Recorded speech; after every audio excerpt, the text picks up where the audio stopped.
الله أكبر الله أكبر. السلام علیکم ورحمۃ اللہ وبرکاتہ. الحمد للہ رب العالمین والصلاة والسلام علی رسولہ الکریم اما بعد. محترم ناظرین، آئیے اپنے گھر کو اسلامی گھر بنائیں. اس سلسلے میں آج آپ کی خدمت میں تیسرا اصول لے کر کے حاضر ہوا ہوں. تو ناظرین، آئیے جانتے ہیں وہ تیسرا اصول کیا ہے.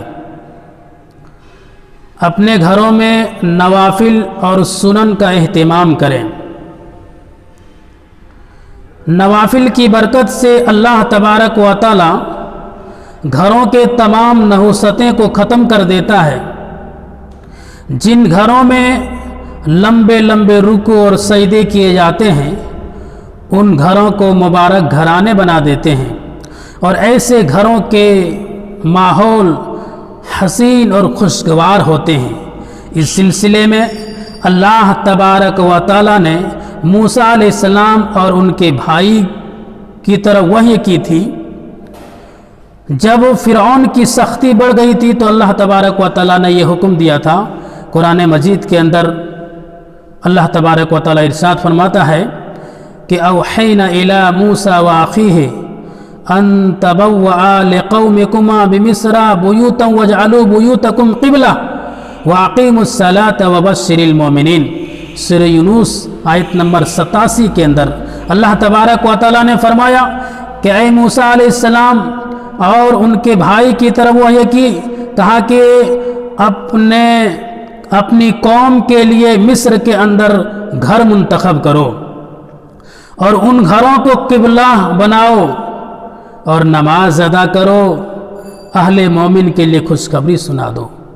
تو اس آیت کریمہ میں اللہ تبارک و تعالیٰ نے موسیٰ علیہ السلام کو گھر میں نماز پڑھنے کی اجازت دی کہ اپنے گھر کو قبلہ گاہ بناؤ اور نماز ادا کرو.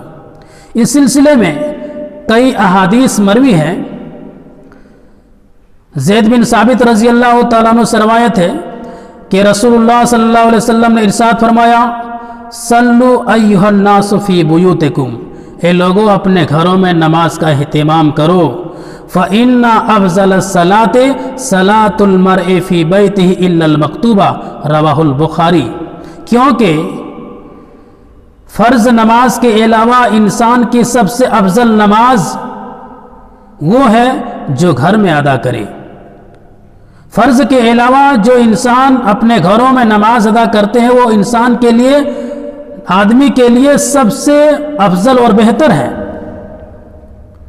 حضرت عبداللہ بن عمر رضی اللہ تعالیٰ عنہ سے مروی ہے کہ رسول اللہ صلی اللہ علیہ وسلم نے ارشاد فرمایا اجعلوا من صلاتکم فی بیوتکم، کہ لوگوں تم اپنی نماز کا کچھ حصہ اپنے گھروں میں بھی ادا کرو.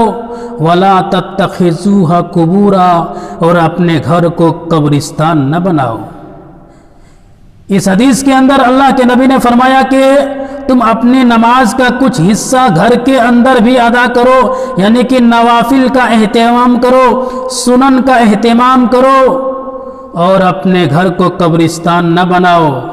اپنے گھروں کے اندر نماز پڑھو، جو سنن ہے جو نوافل ہے اس کا اہتمام کرو.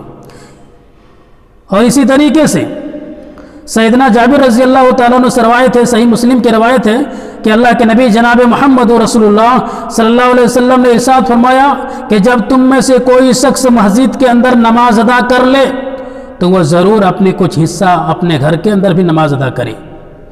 اپنی نماز کا کچھ حصہ اپنے گھروں کے اندر بھی ادا کرے، اس لیے کہ اللہ تعالیٰ اس کے گھر میں اس کی نماز کی ادائیگی سے خیر و برکت رکھ دیتا ہے.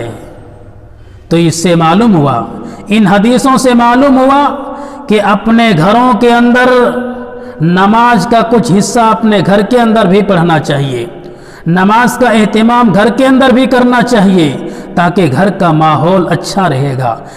گھر کا ماحول خوشگوار اور حسین رہے گا. گھر ایک اسلامی گھر بنے گا. آپ کے گھر کے اندر سکون برپا ہوگا. آپ کے گھر کے اندر